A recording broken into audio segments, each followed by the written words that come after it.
Like I could have very different gifts or of hospitality or, Yes. I mean, I need to learn how to be hospitable and welcome people, but also, like there's a lady that at our church who everyone thinks is the pastor's wife because Right. she's the one that's really good at like welcoming people and being so warm and like getting to know them and talking to them. Yes.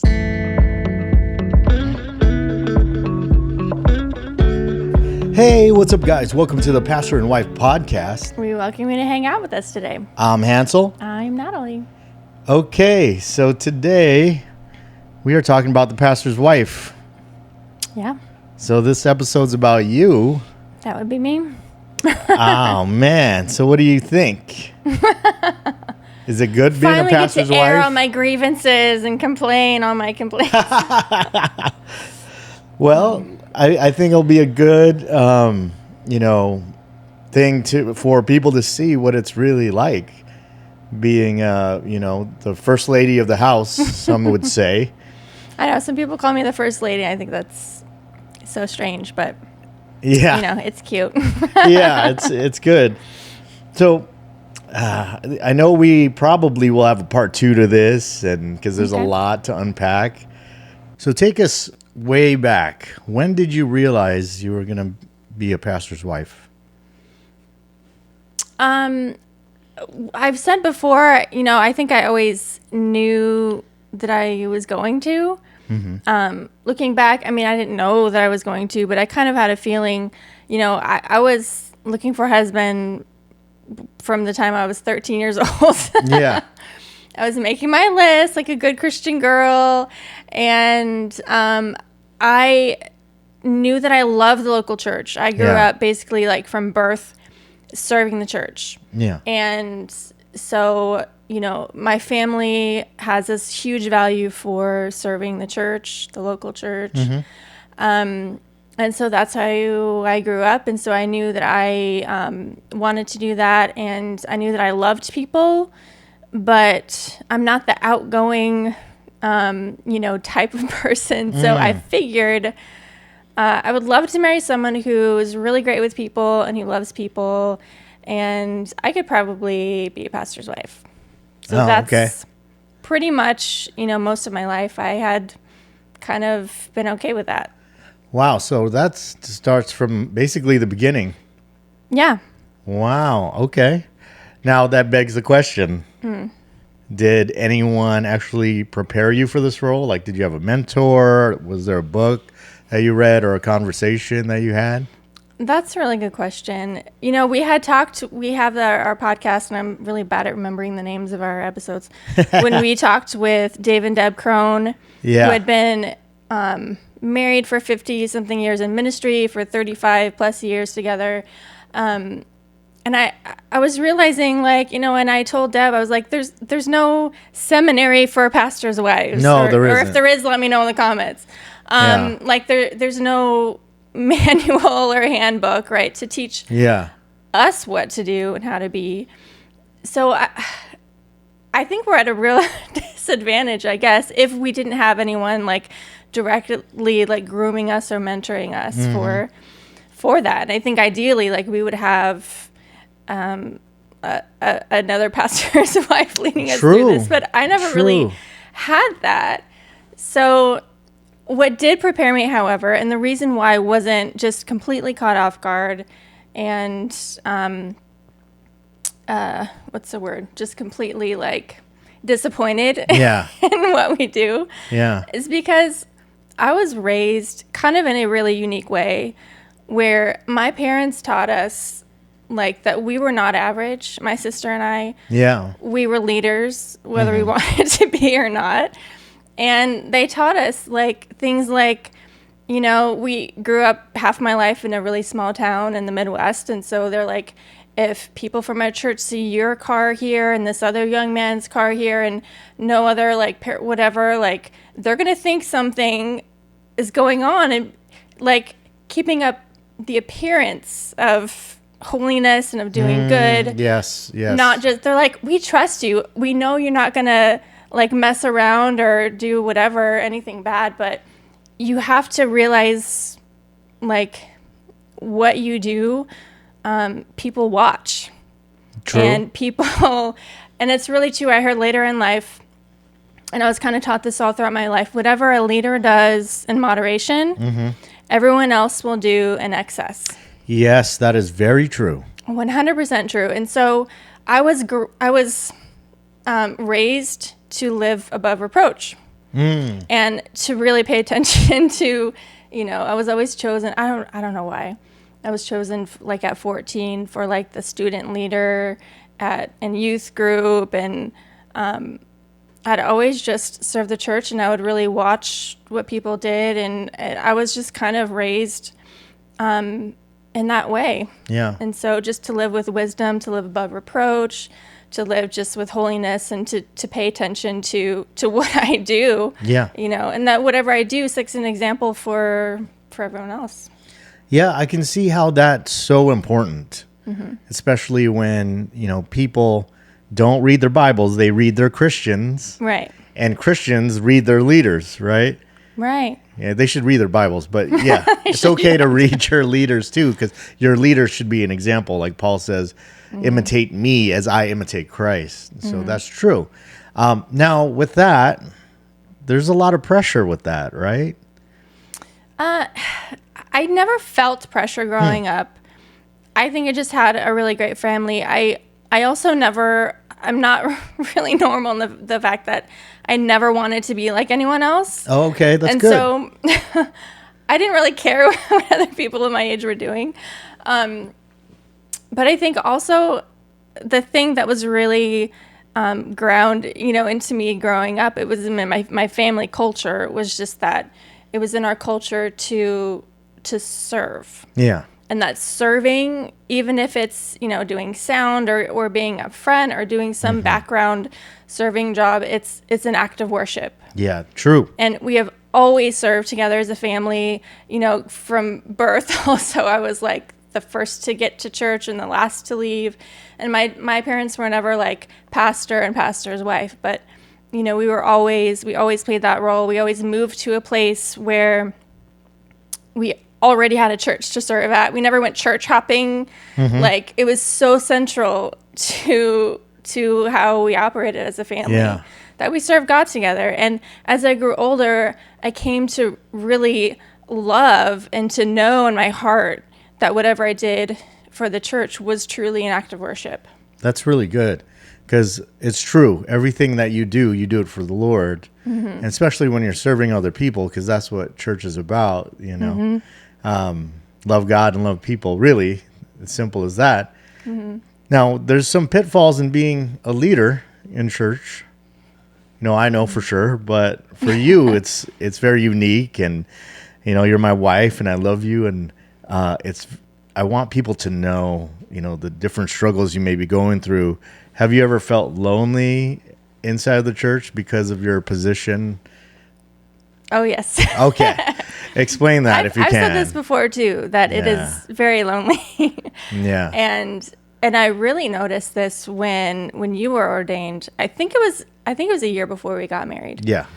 And I noticed our friendships changing, and we weren't shunned. It wasn't this like, all of a sudden this line in the sand and we weren't friends anymore with our friends. But when you change, you have life changes, your relationships change too. That's true. And our relationships with our friends really changed too, because we weren't just Hansel and Natalie. Yeah. We were like pastor. Yeah. You know what I mean? Yeah. And that's different. It feels different. Yeah. So like me and the church, it's kind of, it's not weird for me, but I think it's mostly weird for other people to be friends with the pastor's wife, you know? Yeah. And I had to take a step back for a minute, like when we were first married. Yeah. Because I can't just like air on my dirty laundry and all my grievances against church leadership or whatever, like frustrations with church members. I can't have a friend that I can just like vent to about that You stuff. can't, yeah. Because that's not healthy. No, and they will take it the wrong way. Yes, and they can leave the church. They could have this crisis of faith. They could, just feel really unstable because of that. And so I'm like, wait a minute. what do my friendships even look like, and who do I be friends with? And I have to be careful what I say. And when you have like a close friend, you don't want to be careful and guarded and what you talk about. Right. So you want to be vulnerable and honest. Yes, totally. And that's how I am. Like I don't want to hide things, you know. I'm an introvert and I'm not like talking about stuff, but when I have a friend, I want to just like lay it all out, you know. Yeah. And so that was something that I definitely like took a step back, and I was like, wait a minute, I have to be careful what I say. And then like, what does that even look like for me, like having friends at my church? you know? How does that look like? Yeah. So that's definitely challenging. Yeah. I could tell when we got married, you know, I was ordained already. And then, you know, later on you got ordained as well as a minister of the gospel. And I know that's going to ruffle some feathers, but you know, I'm at our church now. I'm the lead pastor, and you take care of the children, and seems like nobody has a problem with that, even though you're ordained, right? Yeah. I don't know if everyone knows that I'm ordained. Okay. Well, now they know. No, but that's legal. Like that's kosher that the pastor's wife teaches the kids. So yeah. But if I were to ask you to preach one Sunday, I know that will ruffle some feathers. Maybe. And I'm not opposed to it. I mean, not for us, but yeah, for other people. Yeah. So that I mentioned that because that's like another layer, right? Like especially now that we're doing a podcast and there's different types of Christians that are going to be listening. And what I'm trying to get at is you can't worry about what everyone's thinking. So how do you operate in that? Because like you said, you can't have the same type of friendships as you had before. Right. So how do you operate in that, in being a human being, a woman, a wife, a friend? I have no idea. Okay. I mean, I'm already like so careful what I say. I don't want to offend anyone. I don't want to say anything that's incorrect or slightly wrong. So I don't think I do very well. But like, you want to be authentic. And I think it's okay to, my kind of like guideline is I can be honest about what I struggle with. Yeah. If I can come to it like from a place of redemption, or at least from a healthy place. Yeah. From a place of honesty, but like from a place that's like going toward seeking God about this issue. And not just like, here's my problem and I don't know what to do and it's hopeless, you know? Yeah, I see. So I don't know. Does that make sense? It does make sense. It does make sense. And I think you are doing a great job. It's just you don't know what you're doing, like, I guess consciously, but your spirit knows what you're doing. Right? So I think we have to take that approach sometimes because we can't make things into formulas all the time. True. Because they're human beings. They're not input-output type of like robots, and they're not computers that you can control. They're people who make wise decisions and then sometimes bad decisions, and they misinterpret words and they misinterpret even if you body said language. everything perfectly and correctly, there will always be people who misinterpret what you say and misunderstand you, and you're screwed either way. So. Yeah. I mean, like, I'm always, I'm always going back to this argument of, is Israel still the chosen people? And I've had sermons, explanations, Bible studies about it, and people still argue about that. Yeah. But that's besides the point. I mean, I'm saying that just because I want to support what you're saying is right. I could say, Jesus is the best thing ever, best person ever, and people will have some wild interpretation of that, right? Yeah. And so I think you're doing a good job. And then now here's another question that's hard. And I hope I don't dissuade any young women wanting to be a pastor's wife or anything, but here's another hard one. So when the church needs me, right? Because the church does pull me a lot. What do? Do you make that sacrifice? And, it's got to be painful. I mean, I wouldn't say painful. That's not the word to describe it. Okay. So don't be afraid, ladies. Okay. All right, good. I always knew from the beginning, like, how it would be. I've always been involved in the church. I always knew that the other thing I always knew is that I wanted to be a wife and a mother. Like, this is like my calling, right? And what I meant to do. And so definitely knew from the beginning, like, I would have a family. And when we started having children, going to church, it was difficult to adjust to. First of all, just having kids and bringing them to church. Yeah. But second of all, I pretty much felt like a single mom. Okay. Yeah. Bringing my kids to church. True. Yeah. Because, I mean, you were preparing, and you definitely have to have this protected, like, headspace where you can focus, like, because you're hyper focused, and you have to remember all your, like, your tablet and your Bible and, like, all the things, right? And you have to, like, you're kind of in the zone. Yeah. On Sunday morning, and you have to be, because that's your job. This is your work, your job that you do. And so I do my best to protect that. Of course, children will just try to go into that space all the time. Yes. And I think, like, I can't always protect your boundary, but I try. But like, setting the boundaries, and like, I don't talk to Daddy. He's busy. He's trying to focus. And I try to do the preparations ahead of time. And it took a while for me to learn, to prepare and to start, if we leave at this time, just to work my way back all the way into the previous day, the day before, and the preparations that I needed to do, to where I wasn't stressed out and overwhelmed getting 4 kids ready for church on my own. And then at church, I could have feeding a baby and have a toddler running around, and it's like, it's just, and our kids weren't really, they're pretty good. They're really good. They're not crazy. They're not that kind of crazy kid. But it takes a while to train the kids, I think, too, like, for myself, be prepared, and also train your children. Like, this is what we do. And when we're worshiping, I worship. Yes. And so then the kids are like, if they're wanting to interrupt or do something active or loud talking or something, I am worshiping, and like, I'm showing them, like, this is what we do and this is how we act. And when we pray, I'll like fold their hands in my hands. Yeah. And, like, this is how we pray, and we don't talk when we're praying. And, we talk to God, and it's like so many years of training the kids that this is what we do. This is how we operate on Sunday, training myself to be prepared. And it is definitely a sacrifice, but I mean, there are people who do want to help. There are people who, I think because we started out in a Filipino community, that culture is very different from mine. So I have to make a lot of allowances. Like, if they rock the baby to sleep, like, darn it, probably mess up the nap for the rest of the day. That's true. But like, I have to just chill and just like let people help.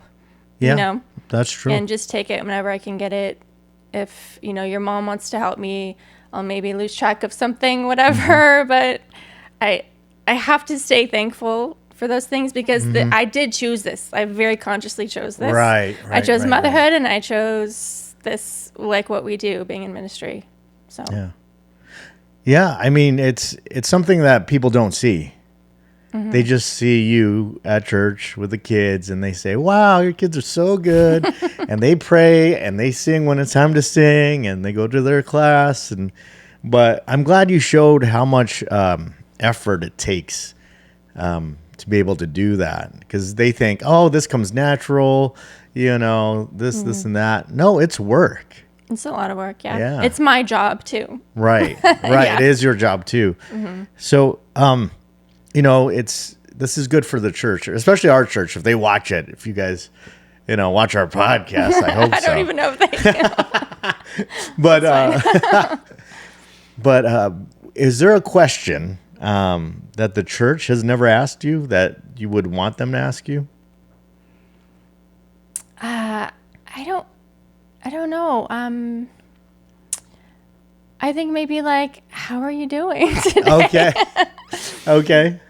Like, just remember that we are normal, fallible people. Yeah. So True. And that we have good days and we have bad days. And I don't think anyone at our church, like, I'm not neglected or anything. No, you're not. And so, the girl that does teaches the kids with me, she just like makes me cry sometimes because she's like, I think you're amazing. She'll like write me notes and she'll be like, she's amazing. So like, she'll just tell me, she'll ask me like, how are you doing with this? Like, this seems like it would be really hard. And I'm like, thank you. Yeah. It is actually. Yeah, it is hard. And that's so meaningful just to remember that I'm a real human being too. Yeah. That we are real and, we're trying to figure it all out just like everyone else. Yeah, absolutely. And, that's what I admire about you is that you do keep going. Like things get messed up, things get hard, things go off the rails at church, especially for us because we don't have our own building and we have to set up and tear down. And we do have food and fellowship after and all sorts of things that are going on.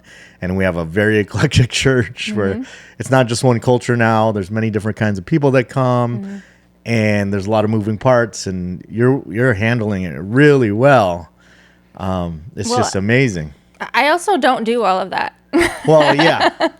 So, and that's another thing is like, if, the church can acknowledge that the pastor's wife doesn't always have the gift of teaching the women and doesn't always have the gift of teaching the kids, Yeah. Like I could have very different gifts or of hospitality or, yes. I need to learn how to be hospitable and welcome people, but also, like there's a lady that at our church who everyone thinks is the pastor's wife because right. she's the one that's really good at like welcoming people and being so warm and like getting to know them and talking to them. Yes. So like, and I love that because that's what she's good at. She's good at it. Yeah, it's funny because I'll tell the audience like when people walk in, Natalie's there with the kids or with someone doing something, and there's this this lady who's attractive that's greeting everyone, and I'm talking to people and they assume she's like my wife, which is so funny. It's hilarious. I gotta tell people, oh no,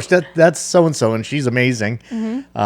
She does have the gift of hospitality, but Natalie's my wife. Oh, I only see her during the lunch. I'm like, because I'm doing other stuff, right? So it's funny, this church dynamic. It's so hilarious, but we love it, right? Yes. I love serving God by serving His people, and I know you do too.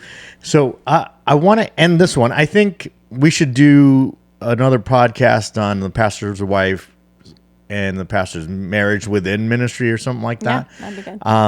But let me ask you one more question.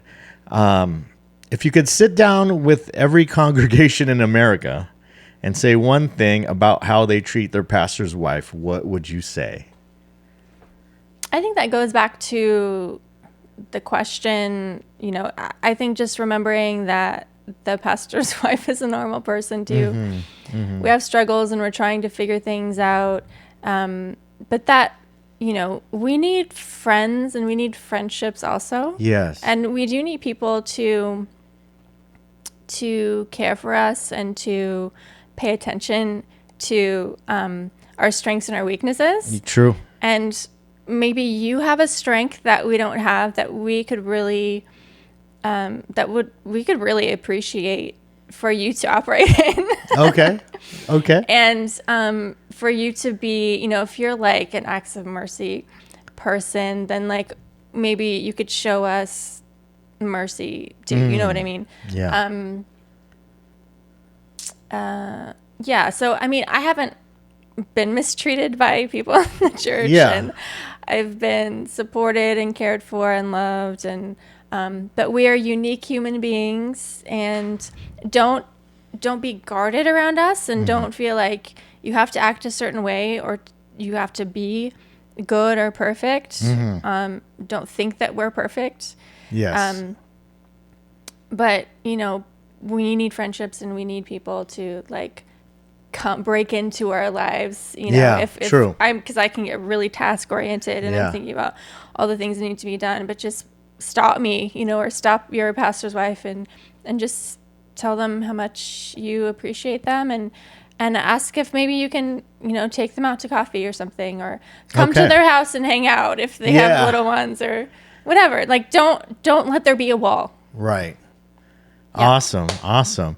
Man, that was a lot to process, and I'm sure everybody is dying to know what's the world inside of your life and within the church and within the family.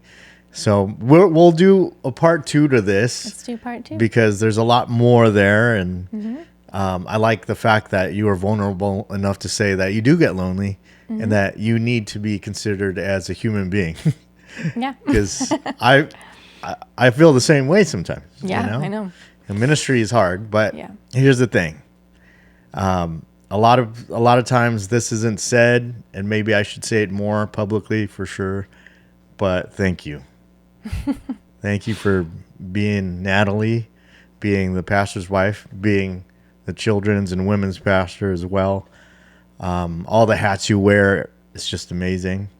And so, again, thank you. You're welcome. Telling you guys, when you see her, thank her.